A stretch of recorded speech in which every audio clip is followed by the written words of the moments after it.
Live from Hollywood, it's Paranormal Tonight. I'm Mark Summers, and now, here's your host, Dan Harari. Good evening, everybody. We're back. We're live in the new year. It's January 9th, and things have been very intense. And if you're following the news, and everyone's following the news, my daughter and I live in Beverly Hills, we're at the southeastern tip of Beverly Hills, and there are major fires within 30 minutes of where I live. And we actually got an evacuation notice today on our phones by mistake.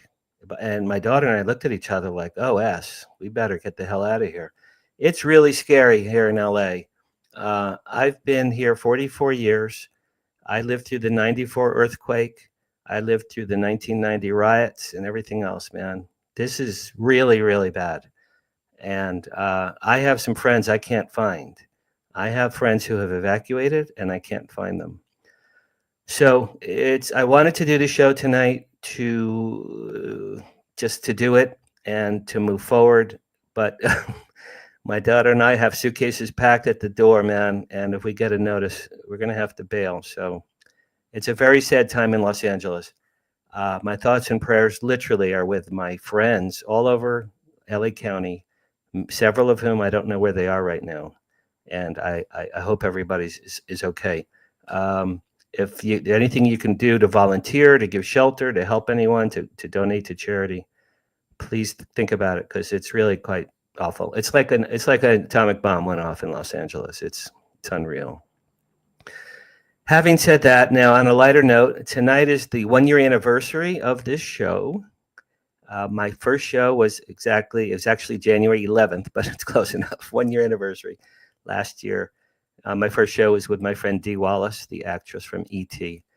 I'd like to do a little shout out. Thank you very much to Margie Kay and my brother Race Hobbs, my producer, for giving me the opportunity to do the show for a year.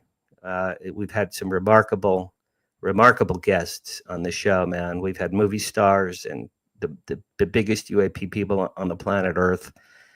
And it's a lot of fun to work with Margie and Race. And without them, I wouldn't have this opportunity. So Race, thank you, brother. And Margie, thank you very much. 1-year anniversary tonight. I just wanted to mention that. We have a very special guest tonight. I am excited about it. I just spoke to him today for the first time. We've been emailing for about a year and a half, but we spoke today by phone and we just met online a few minutes ago. And I'll read his bio now. Embracing the legacies of both his grandfather, Major Jesse Marcel, renowned for his role in the iconic Roswell, New Mexico UFO crash of 1947, and his father, Jesse Marcel Jr., a medical doctor. Jesse Marcel III is an accomplished American inventor, producer, writer, and has had a profound impact on the fields of propulsion, energy, and exolife studies. With a passion for exploration and innovation, Jesse pursued a comprehensive education in aerospace engineering and finance during his college years. Throughout his career, he's left an indelible mark on the world of invention and creativity. His work has been awarded, listen to this, 8 patents. Jesse's work has received 8 patents, both in the U.S. and around the world. Jesse has secured his standing within the aerospace and industrial sectors with the Spokane, Washington-based company Airborne Motor Works. We'll talk about that a little later. At the helm of design there, he's the chief design engineer. Jesse plays a pivotal role in conceiving revolutionary technologies that push the boundaries of transportation and power generation. I do that too in my spare time, just so you all know. I'm only kidding. Balancing his technical pursuits with the creative, another of Jesse's notable ventures is with the film production company called Abstract Sight. He is a writer and producer there, and he has 2 projects in development at Abstract Sight. One is called Time Gate, and the other is called In Search of Inalienable Proof. And I'm looking forward to seeing both of those when they're completed. Jesse has long been a figure in the media. He's appeared in an episode of Ancient Aliens, where he delved into the intriguing mysteries surrounding extraterrestrial encounters and their impact on human history. He's also appeared in one of my all-time favorite shows, History's Greatest Mysteries, in an episode called Roswell, the First Witness, and he's appeared in the classic TV series Unsolved Mysteries. Jesse is a founding member of my group I co-founded last year with Stephen Bassett called the Hollywood Disclosure Alliance. He's a founding member, and he will soon release a new book entitled Project Blindfold, which we'll get to tonight. Jesse and his wife and his kids live in Spokane, Washington, and please let's welcome special guest Jesse Marcel, number 3. Well, there he is. How did I do? Did I do okay? You made me sound more than I probably, or better than I actually am, probably. Well, I told you today when we talked on the phone, I'm a publicist, man. I've been doing this for 41 years. 41 years this month. Wow. So, yeah, I know how to do this kind of stuff, my friend. It's so nice to finally meet you. Thank you for doing this dopey show for me. And thank you for being on my 1-year anniversary dopey show. I appreciate it. Sure. So I always ask my guests this first question just to get a feel of who you are. Just tell us a little bit about where you grew up and what were your interests as a child. I grew up in Montana, kind of out in the sticks, as they say, out of Helena, Montana, about 8 miles out. So I had a really great childhood, grew up in the mountains, spending nights out under the stars with friends and family. Dad built a big telescope in the backyard. It was actually like 20 acres, but he built a big telescope out there. And yeah, so we were like, like I said, it was a very fun way to grow up. I have this here. I kind of this book right here kind of started everything, and it's just full of projects. And I and my brother and sister and my father went through that and built a lot of things that today they would probably hang you for trying to put together. But yeah, from our own rocket fuel to you name it. He built an atom smasher, all that kind of thing. But it was, again, a very interesting childhood, a little bit different. Spent a lot of time in Montana. Went to spend some of the summers down in Louisiana with a family, with my grandfather and his wife Vio.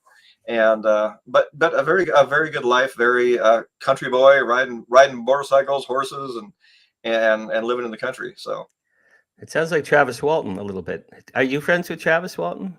Have you ever met him? We've met several times, so I'd like to think we're friends. Yeah, because I just read his book, and he was a very rugged outdoorsman. Horses, motorcycles, cutting, chopping down trees, man. He was like a superhero, this guy. All right, so let's jump in. Erase, can we see slide number 1, please? Okay, so this is a famous person. This is your grandfather, Major Jesse Marcel. Tell us a little bit about your grandfather before the big event happened. Well, my grandfather, he ended up he as a kid, he did some interesting things. He was much into building radios and that kind of thing. And with a little bit of money he could put together, he'd build his own radios. Always got in trouble for it, apparently, because, why are you wasting your time doing this stuff? He's building them in a barn out behind the house. He went from there, and he ended up by moving into kind of a business of fixing people's TVs and radios and that kind of thing. He actually patented a special little device for, at the time, was novel, which was basically an output on the back of the TV going from 1 socket to 3 sockets, something like that. Kind of fun. So he started the inventor bug way back when with us. He ended up by going into working for Shell. He worked with maps, that kind of thing, topographic maps, and that thing with Shell. And then when the Second World War happened, he signed up and was actually ended up by going to intelligence school. I'm obviously very proud of the gentleman. He in intelligence school, he was in the very first class of intelligence. And after they graduated, he turned around and started teaching that class. Wow. So again, a very smart guy, and that ended up into a world of intelligence. And then he was eventually assigned down to the 509th Air Bomb group down in Roswell, Mexico. But was he from Louisiana? Yeah, he grew up in Louisiana. Yeah. Okay. All right. Okay. Race number 2, please. Okay. So Jesse, you have a very famous last name in ufology, obviously. Yep. Tell us as far as your research, and I'm sure you've researched it far more than I have, what really happened in July 47 near Roswell? What do you know that happened for sure? Well, my grandfather went to the local police station in Roswell to look at some debris that a rancher had found out in a ranch, a ranch hand actually, at Brazel. And he said, after going to the local people, he came to Roswell and said, "Hey, can you guys make heads or tails of this?" And the local police couldn't figure it out, and they called the air base. And then my grandfather was sent down to take a look at this debris, basically, or so just a bunch of junk, really. And he went through it and thought, well, I can't really make heads or tails of it. Went back to the base, and that's where they decided to go ahead and send him out to where all this debris was laying. And when he went out there, when he drove out to the site, he just kind of assessed the amounts of debris, what the crash site looked like, and those kind of things. I'm saying it was a crash site. I can't say it at the beginning. He was going out there saying it was a crash site, but it was a debris field, really. A debris field, exactly. Right. Okay. And he kind of said something is kind of famous. It was adopted quickly after that. Was that he felt like what he was looking at was not made by human hands, and basically gathered a bunch of it up and then headed back to town. And he was with another officer, correct? Yeah, he was with you call him a disinformation officer, a government worker, not a military. And they were going to handle that part of the report for the government. Okay, so your grandfather and this other gentleman went and they hung out with Mac Brazel and they saw the debris field. Right. Okay, and all right, let's do slide number 3, Race. I don't even remember what slide number.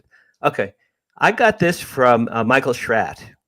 Oh, interesting. I haven't seen it before. And Jesse, tell me. I mean, to this day, were there 2 craft that collided? Was it one that broke apart over different areas? What do you understand that happened? The way I understand it, I mean, it's real. It's not absolutely known, of course, but there was. In doing, I wrote a book a number of years ago, and just in doing the research and talking to enough people, it looked like there was actually 3 different sites. One was where my grandfather, which was that initial debris field, and then whatever left some of that debris ended up by crashing, further down the way in the kind of a side of a hill. And there was another crash site apparently a little further out. The thought was it was all the same vehicle. That it either impacted and got back in the air and crashed, or something hit it in the air that might have crashed. That's kind of up for anybody's guess, but we don't really have anything specific that way, other than the amount of debris he found was quite large in the original debris field, and that was either the kinds of debris found in that initial field were, beams that supposedly could have been structural of some kind. A lot of foil, miles of would have been fiber optics, that kind of thing, and some plastic. My father always called it Bakelite, but the old countertops back in the day, right, in the 40s was called Bakelite. Right. And there was a lot of debris in that. The Bakelite itself had felt like it was a burnt smell to it, for whatever reason it was kind of burnt up. There was a considerable amount of that too. Do you think a UFO was struck by lightning that night? Again, I could just postulate that it was, something caused whatever this was to crash.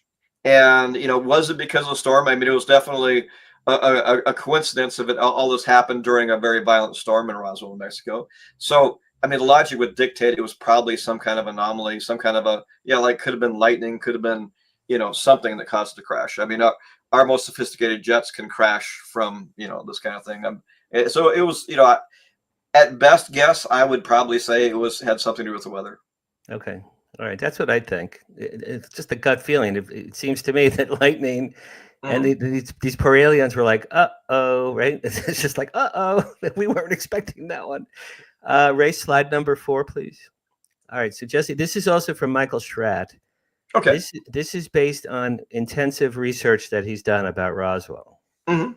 And there were several bodies there, several dead and one alive, apparently. And this is what he has researched. Did your grandfather ever talk about bodies at all? This is the way I've kind of said before. the way my grandfather, because everybody wants to know what about the aliens, what about the aliens, and the government compartmentalizes investigations or what have you, and he wasn't with that team that went out to the second crash site, which I Okay. assume this is depicting. And he would tell us anyway, as family, he would say, you can believe what those folks said, and what those folks said were multiple bodies and something was still alive. And he said we could believe them.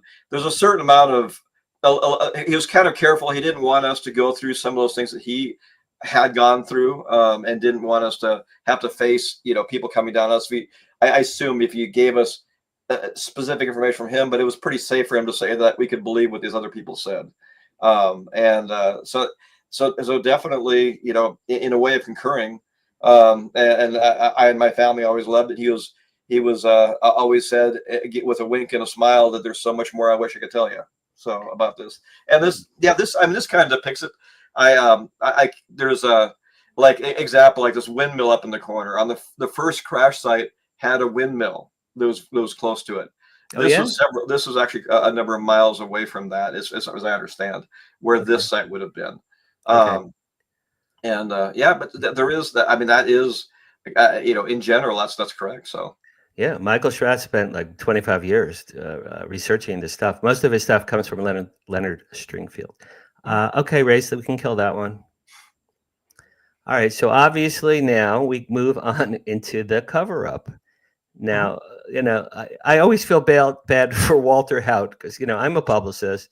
I claim to have probably written 10,000 press releases, right? Can you imagine you're Walter Haut, right? And someone says, Walter, we need a press release about UFOs and aliens. Okay, he writes it. It runs all over the world. Right. And within a few hours, my joke is Truman or someone in Washington heard their head must have exploded. Yeah, exactly. And someone calls poor Walter Haut and says, who the F are you to announce to the world that there's aliens without President Truman signing up, right? Can you imagine that poor bastard? Did you ever meet him? Did you ever meet Walter Haut? I have not. No, I haven't. There is an interesting story about when he wrote the first article on that, and part of what happened, and it was actually right. Well, kind of as that story was being written, when my grandfather was going back to the base, he sent the government worker away, and when he left, he filled a box of debris and threw it in the trunk of his car and drove back, and breaking every rule he could imagine, stopped by his house and showed my father and his wife, my father Jesse Marcel II, and his wife Vio, this debris. And so he came home, went in the kitchen, spread it all over the floor, went and woke them up and said, "Hey, take a look at this stuff." And my father, in conversation with him, was basically, what is all this stuff? His wife saying, "Why'd you make a mess of my kitchen?" That kind of thing. And my grandfather said, "Son, just look at this stuff. Do you have any idea how it might fit together? Do you see anything that reminds you of, at the time it was tubes and, those kind of things?" And in that conversation, my father basically said, "No, I don't, really know it. It doesn't. I don't see how it fits together." And one of the pieces in that debris was a beam, and it was an eye cross section, as my father described it. And as a child, he went to take a closer look under a light over the sink in the kitchen. And he was looking at it. He noticed if he actually went at an angle, these symbols would appear on it. And he said, "Hey, Dad, come here. What? Look, this is why. This is what does this mean?" And he said that what he was looking at could be a language from some kind of alien, and this debris is from a flying saucer. And that's what his thoughts were. And my dad was flying saucer because the saucer was a brand new term that wasn't really out there yet. And anyway, they went through all of it and then put it back in the box, and my grandfather went back to the base. I wonder if your grandfather ever wished he had snuck off that beam and just hid it somewhere. I still believe there is one out there that's kind of followed our family, and we're loosely looking for it, and doing our little some of our own ideas and our own evidence. I always love it because once in a while someone will come up with something. A lot of times people say stuff and I'm thinking, that's an interesting story. I've never heard that before.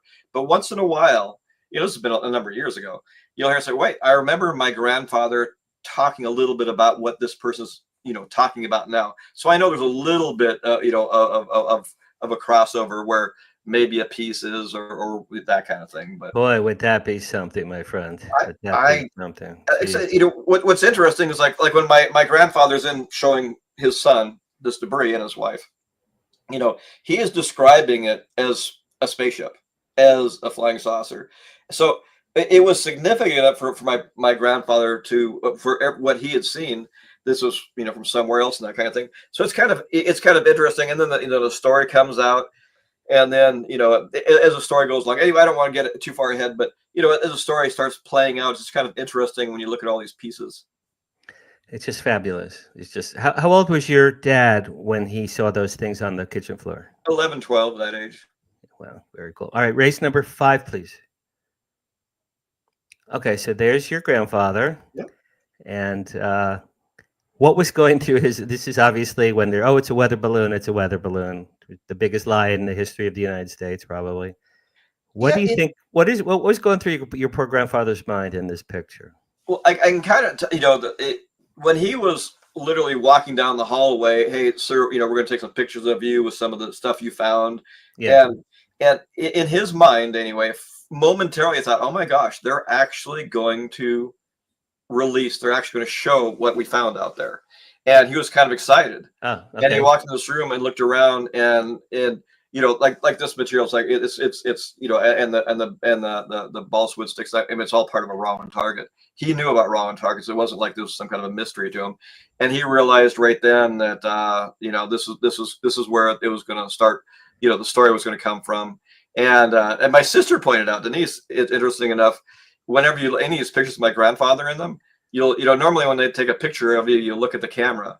Yeah. So you can see somebody's offside saying basically this, that, and the other, giving him orders on how to act or whatever. He looked. I rescued a dog 2 months ago named Luke, and he's a great dog, and I've taught him a lot of things. And when he looks guilty, he looks at me just like your grandfather looks in that picture. Right? He's like, "Am I doing General Ramey? Am I doing good? Am I a good boy? Am I a good boy? Right? Isn't that am I doing what I'm supposed to be doing? I mean, like I said, it's really. I think at this point things started really unfolding about what how the government and the military were going to handle this. Pretty much from this moment on, and my grandfather also became more and more a part of that. But yeah, his heart must have just sank. Yeah, when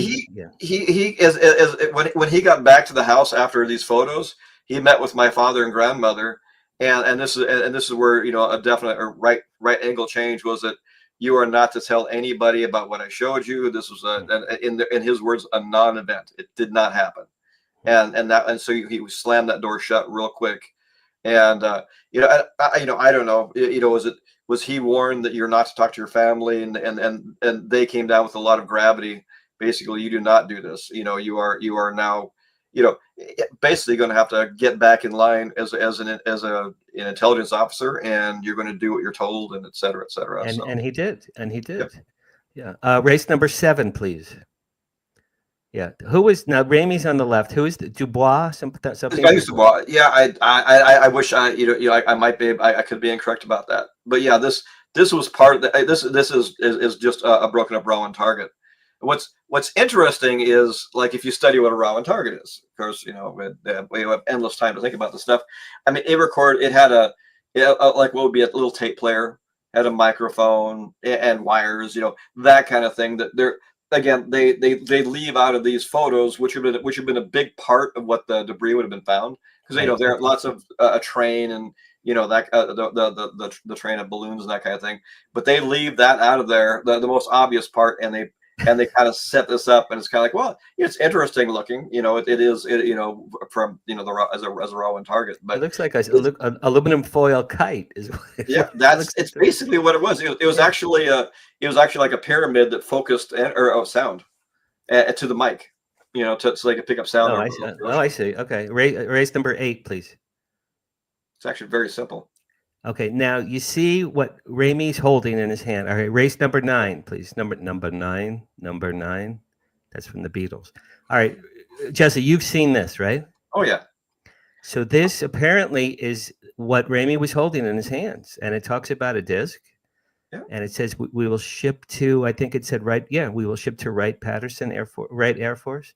Do you think this is correct, the text on this thing? What I can say, which is more powerful than my words, is my father was very, very interested in this document. Very intrigued because it did fit with what he knew of the time, and what he'd learned through his father, of course, and the rest of it. So my father was he was very tight to the vest. You know, he talked about what he experienced and was very, you know, it's like, this is what I've done, this is what I've been involved with, and didn't go out of this. And of course, he wasn't directly involved in this document, but he really believed in this document, which to me adds a lot of credibility just because of what he experienced that, you know, most people hadn't. But he did, you know, maybe it's not 100% accurate, but it's definitely in the right direction. I think so too. I think whoever was the genius that zoomed in on Ramey's note and came up with it, I think they should get a gold star. All right, we have to take a little break, pay some bills, Race. Let's do some promos. Come right back with Jesse Marcel III in a couple of minutes.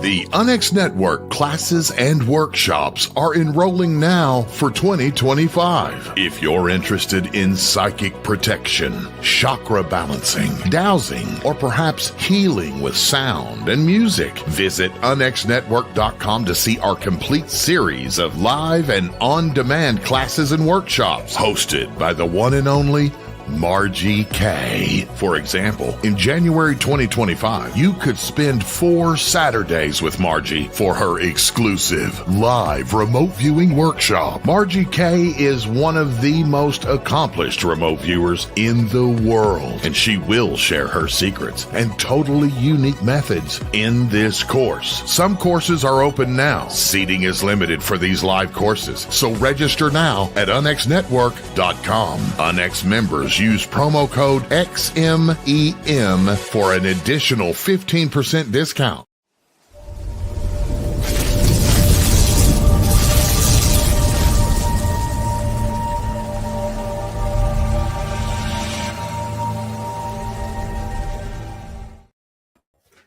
And we're back. I wasn't ready to be back so quickly, but that's good. Let's bring back Jesse Marcel III.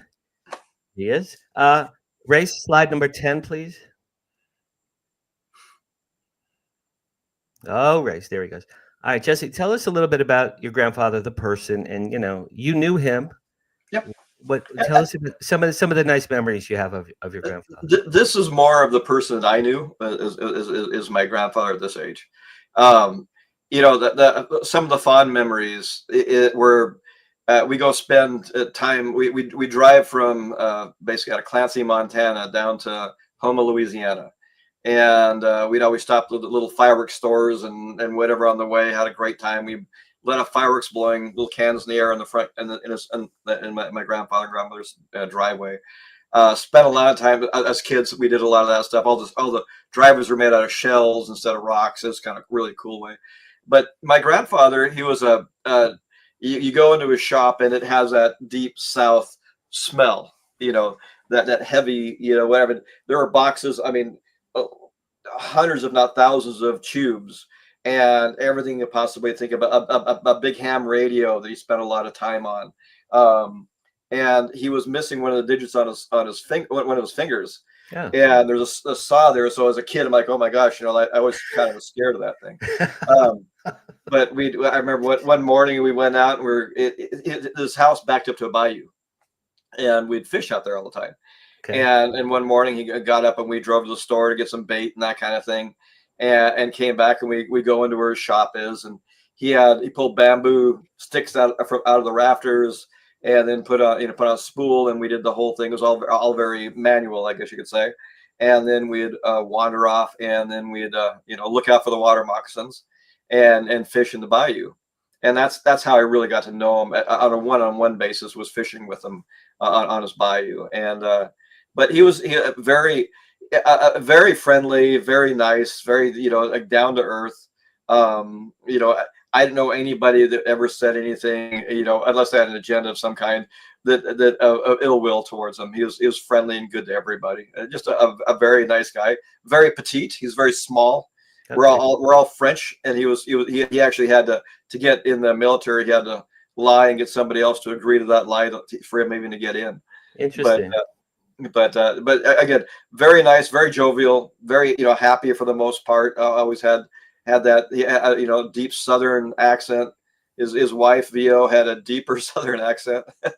But we did that. Went into golf with him. We went out and went crabbing and went back and had big feeds and that kind of stuff. But did you ever ask him, grandfather or granddad, are there aliens? Did you ever just ask him outright?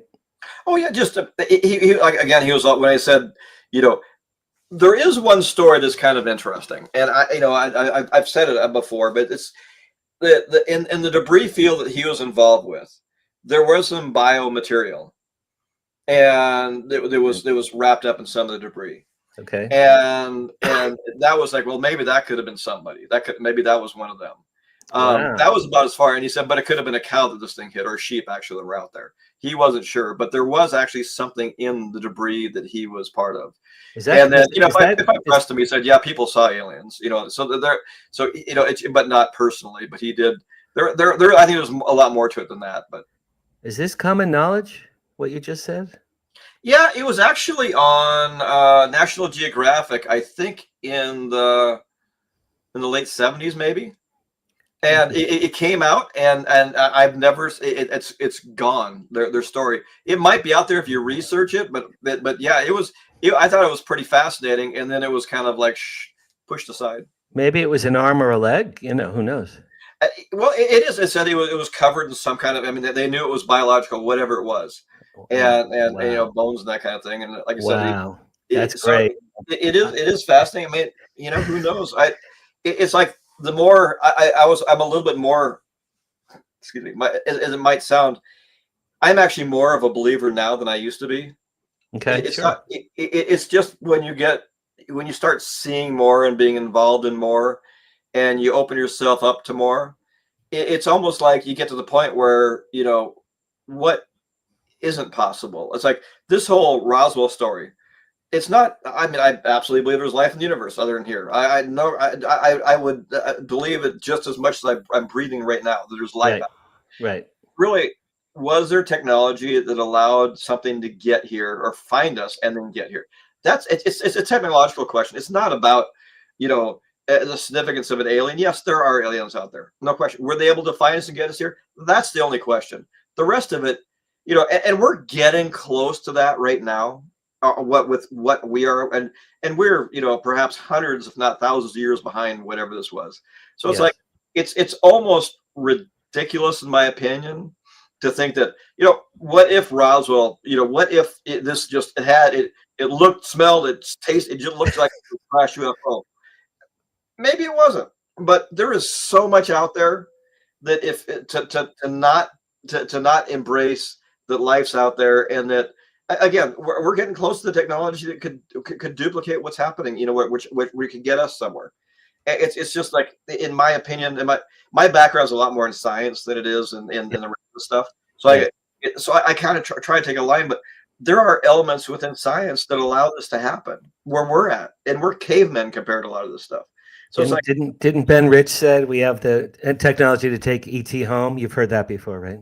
No, actually, I have not. Yeah, Ben Rich was quoted in the 90s. He goes, "We've long had the technology to take ET home." Well, so I know some people are actually working on what it takes to create something of a bubble that exists in our universe, but is not subject to the rules of our universe. Those kind of things. And it's interesting. I mean, when you get to some of the things that happen when you start looking at things really closely, we're just, we're cavemen, compared to this stuff. It's fast. We don't have any idea about, and we can draw conclusions, and that's what we do, is draw conclusions. Well, we don't know how it's doing it, but it's doing it. And if we believe in that, well, how can we use that to our benefit? And that's whether it's I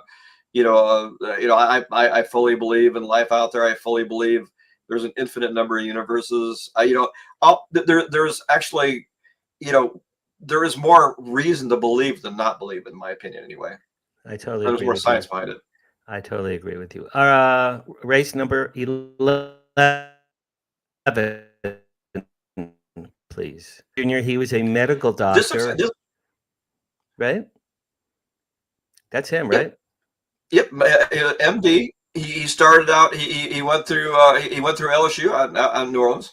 Ended up by being in San Diego through the naval program, and that's where he joined and was with after graduating as a doctor, and that's actually where I was born, as a naval base down in San Diego.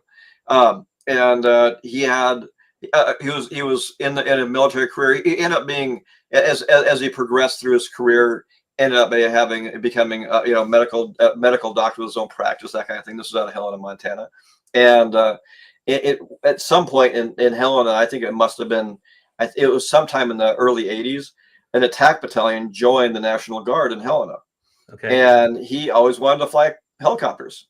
So he went through and became it went through. At that time, he was a lieutenant colonel, and he went through and learned how to fly helicopters. And part as time progressed on with the Iraq War, in mind he was 72. He had talked to his friends and said that I really want to get out there. His whole thing was he wanted to get out there to save some young guy from going out there. He said, "I'd rather put me on the front line."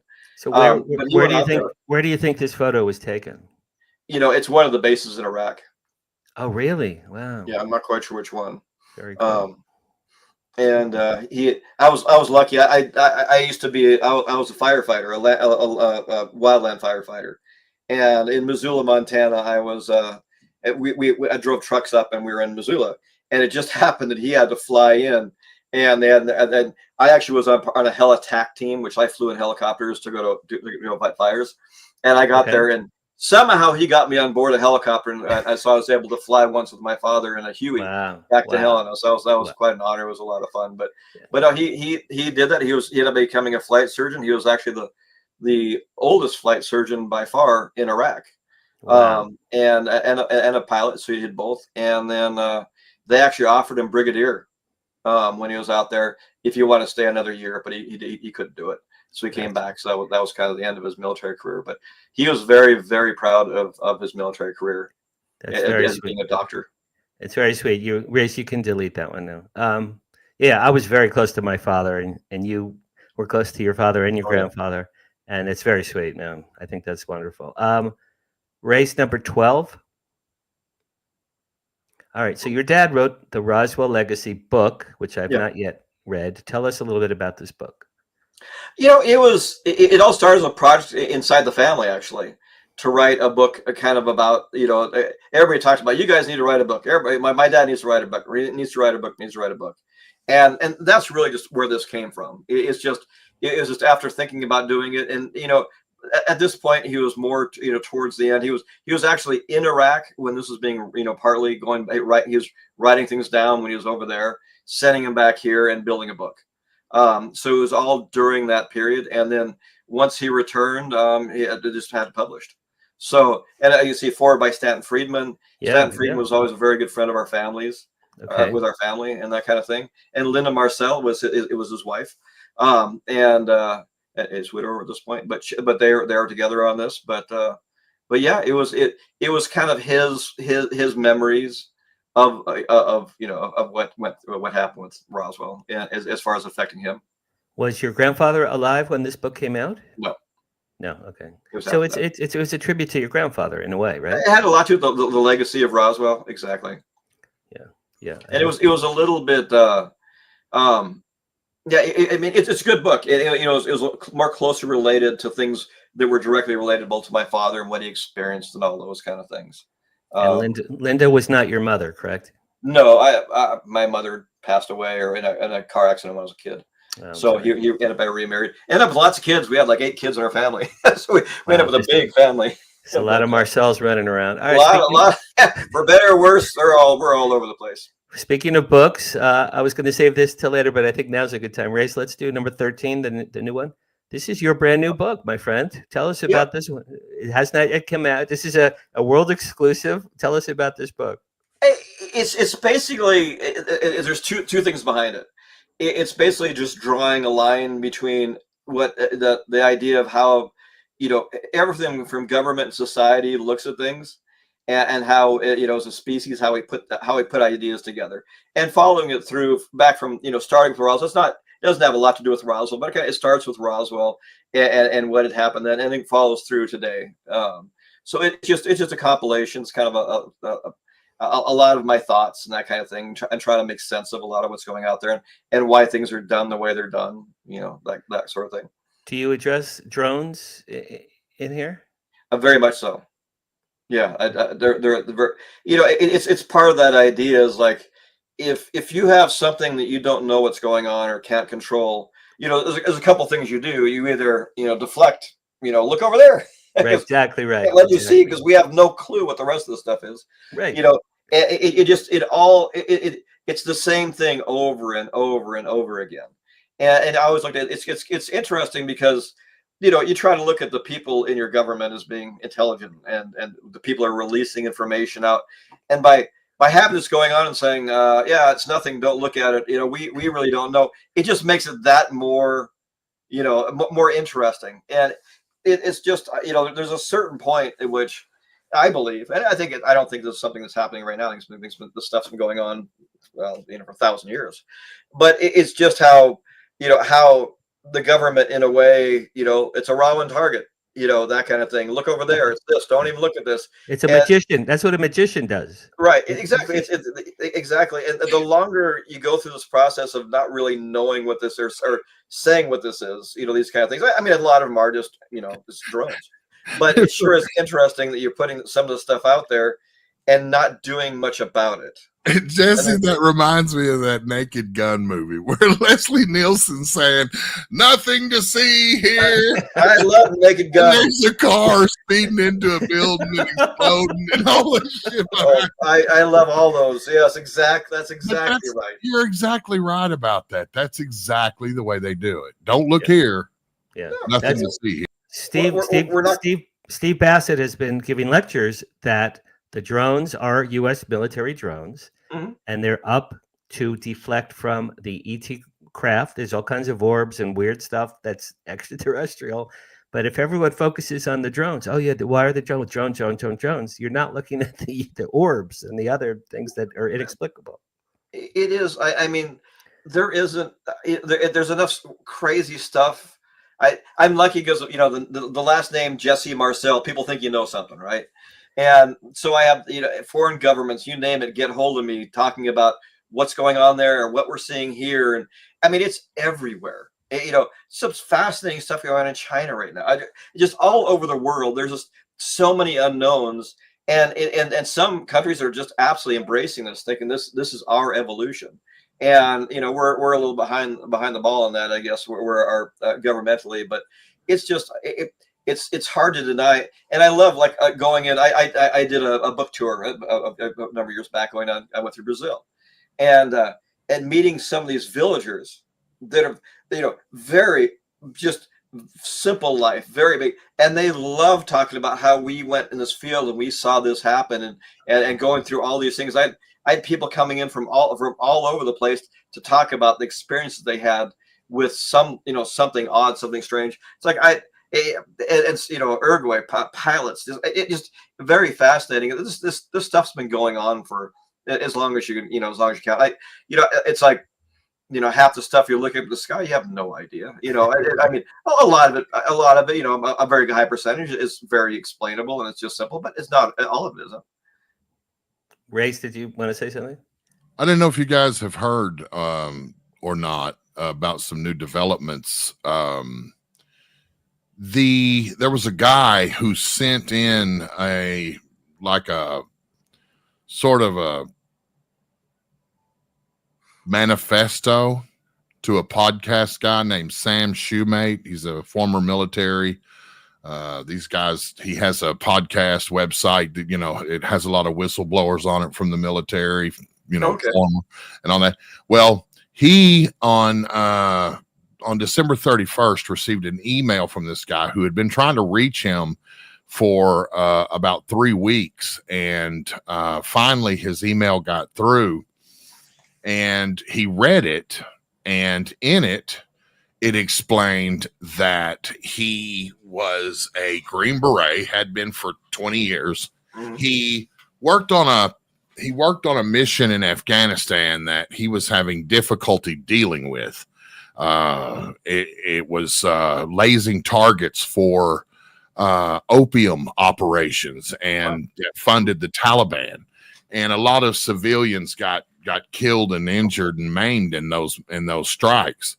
And he's having trouble dealing with those. On the back side of this letter, he goes on to talk about the drones on the East Coast, and that he had firsthand knowledge of a program of drones that were gravitic, he called gravitic propulsion drones that only us and China have. And he said that China has been launching them from a submarine off the East Coast for a while.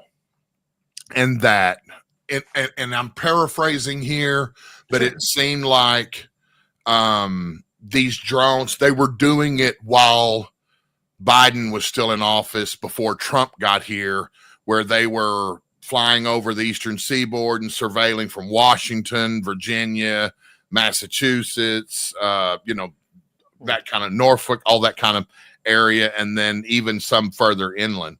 But then the next day, this guy in a cyber truck blows up under Trump's building in Vegas. And it took 2 or 3 days before they figured this all out and they connected all the breadcrumbs.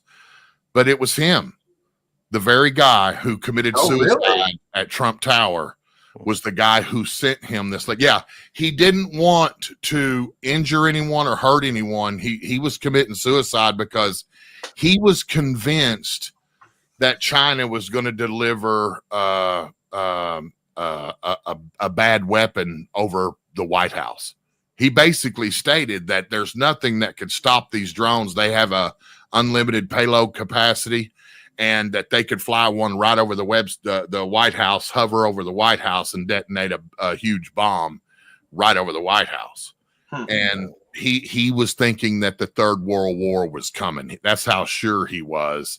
And he was trying to get this word out to like Joe Rogan and Fox News and a whole bunch of places that weren't listening to him, because I guess they thought he was a quack. And, but that was on the Sean Ryan show. If anyone follows that podcast, Sean Ryan is a former Navy SEAL, has his own podcast on YouTube.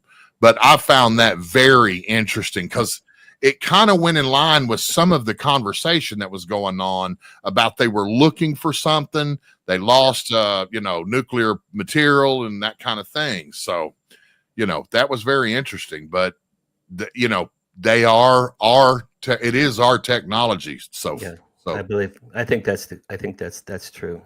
Jesse, what do you think about the progress of the disclosure movement? The last couple of years, David Grush, Louis Elizondo, Gallaudet and Fravor and all these guys. What do you think about all those hearings? I'm very optimistic about it, just because, some people take it on the way that, well, they're not releasing all the information. Well, I think that this is a precursor to more. I look at it very optimistically that disclosure is coming, and more than it has. I mean, just the idea that, the government can't deny certain, information just travels too fast and too easily. There's a certain point at which, you can't cover your ears and whatever for so long. So I think it's a natural progression. So people are doing some great work out there. One of the things my father always wished the disclosure about Roswell would have come up before he passed away, and of course that didn't happen. But I think it's I think it's inevitable, in a way. I personally, I might have a different view about disclosure, and that I have my own thoughts and my own beliefs, and I'm kind of like I don't need the government to tell me that you're right or you're wrong or whatever. It's kind of one of those things. So I'm not a huge person about no, you guys got to come out and talk about it. I think, which a lot of people do, is that disclosure is going to come from something sitting in my front yard. You know what I mean? That's going to be the truest form, and the undeniability. And like I said, it's already starting to happen with science and the Webb telescope, and there's certain things that are starting to line up that you simply can't not deny. And it's not that I'm don't trust your government, but a government has its own purpose, and one of those purposes is not disclosing some of the stuff. It's like they'll hold tightly on it as long as they can if they think it's going to impact power or whatever.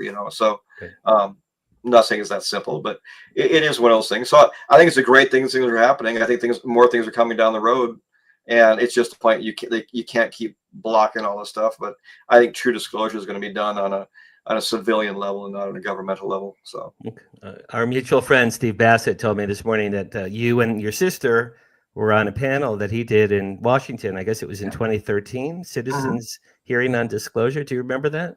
Oh, very much so. It was actually the last time I saw my father. But yes, that was wonderful what he did. Yeah, he's Stephen is like a dog with a bone, man. He's like a rabid dog. Oh, He wants disclosure yesterday. And he's been doing it. This year is 29 years every single day. I said, Stephen, next year's your 30th anniversary. We have to have a party or something. Exactly. No, I have a tremendous respect for Steve Bassett. So he's crazy. So as you know, Stephen and I last year, we created 2023, we created the Hollywood Disclosure Alliance. Essentially, we bring Hollywood writers, producers, directors together with UAP, ET researchers, experiencers, and disclosure advocates. We have about 200 members. You are a founding member. In your opinion, how has Hollywood handled this issue up so far? And how do you think perhaps Hollywood could help play a role in disclosure? At the end of the day, Hollywood specifically is that a lot of these same people have their celebrity whatever celebrity class.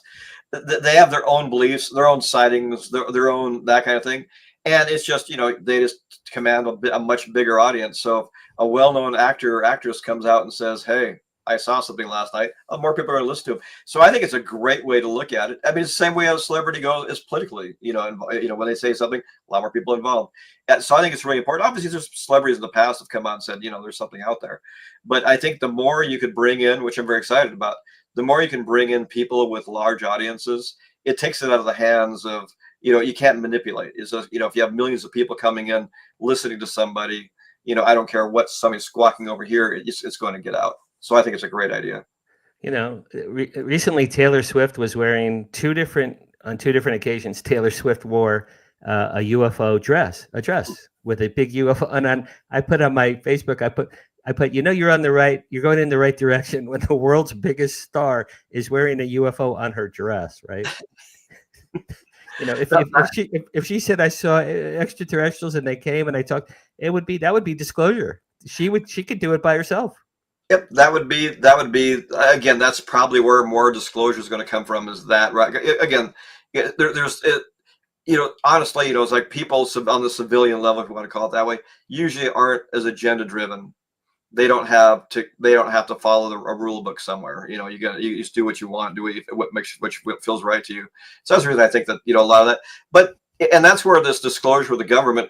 I mean, it's not like these people are they're smart enough to realize that there's so much talk out there right now that you can't keep ignoring the population. And I always remember one time when I was talking about something happened. Once in a while I'll be in talk about my day job, my regular business stuff, and somebody will recognize my name, just Marcel. Hey, are you related to that? Whatever. It actually happens quite often.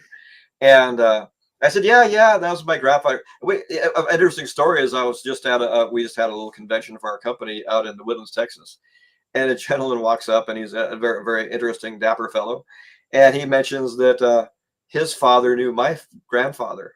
And it's well, it's 1,000,000 to 1 out of Houma, Louisiana. I think, wow, it's interesting, the connections out there, and like this thing about this what's going on right now. It's somebody said, oh well, you're related or whatever. Some people think, oh, my father or not or whatever, but I always say, yeah, I'm the grandson. And I always ask them, I said, well, what do you think of all this? And they said, with what's going on out there, who wouldn't believe in this? So that's actually the momentum's completely changed, where people are actually happy to come out and talk about it. And it's actually, I can't think of the last time I talked to somebody who didn't believe there's something going on out there, UAP, those kind of things. They're of course people are going to be talking to me because of who I am, but honestly, there's almost, I can't think of the last time somebody came up and said, oh, that's hogwash, Yeah, I understand. So 2027 will be the 80th anniversary of the crash.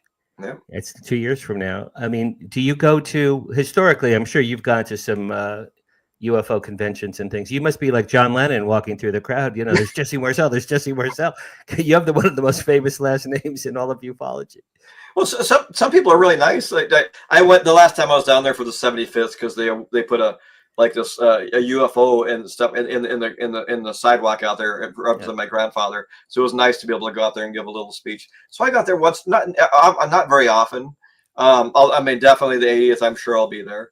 But yeah, it's a great crowd. Yeah, I've made so many friends in the last few years. I'm the publicist for Contact in the Desert. Okay. I've been going. This will be my 3rd year, and yeah, I've made so many great friends. You know, some I are a little, love Joshua some Tree. are a little, some are a little colorful, kooky, nutty. Oh, absolutely! It makes the world go around. But you know, I used to go to Comic Con too. Comic Con, they're dressed up like Mr. Spock and Sulu. You know, they're ET phone home. And Well, I'm a fan of yours now. Okay. But Contact is real experiencers and real researchers. And some of them are eccentric, but they're not, they don't have Mr. Spock's ears. You know what I'm saying? So that's pretty cool. Anything else we missed? Just real quick, you're the design officer at Airborne Motor Works. What does that mean? What does that mean? What do you do for a living? Originally, I came up with an idea. Well, it started with flying cars. And I just designed a flying car that I really liked. I have a knack at designing things, but there wasn't any kind of propulsion that would work with it. So I designed a propulsion system, and then went and got a patent, a registered patent on the propulsion system. Joined with another fellow, named Jeff Clementi out of the Woodlands, Dr. Clementi, and he said, this is cool, but your propulsion system is more important than anything you're doing. So we formed a company, and that's where Airborne Motorworks came from. And as we progressed, and I get ideas, I draw them up, design whatever that is, which usually it was propulsion for quite a while. And then I get patents, and we get patents around the world, and then we move the company forward in that direction. But recently, with all the wind turbine stuff and that thing going on, you realize we have a propulsion system that's ultra efficient. And if instead of pushing, you allow it to be pushed, now you have a generator. So I just received some patents regarding a new kind of wind turbine. And now I just kind of off subject here, but we just got approved through as a patent cooperation treaty. 158 countries, we went through their system, and they agree that what I've created is novel, industrial, and different than anything out there. So we're actually in the process right now to Dallas, Texas, where we're moving to the company, to building a new kind of wind turbine. That's not like fantastic. anything out there. I was thinking your grandfather must be very proud with his radio vacuum tubes, and you're creating flying cars. Jesse, thank you, brother. This was so much fun. We have to wrap up. You have a new website or something that people can contact you? Yeah, it's a little rough. JesseMarcel.com. It's basically a credit card, or not credit card. It's like a business card kind of website, but it has a little bit about me, contact information, that kind of thing. When the book comes out, it'll be on there. When I need to get my social media act together and go ahead and link it all together. But if anybody wants, it's just JesseMarcel.com. Okay, great. Thank you very much for doing the show. I really appreciate it. And Race, thank you for being my producer. And I'll see you guys next week. Hope the fires in LA are gone by tomorrow. And my thoughts and prayers to all my friends who are being affected. I'll see you guys next week live from Hollywood. It's Paranormal Tonight. Thanks, Jesse. Thank you.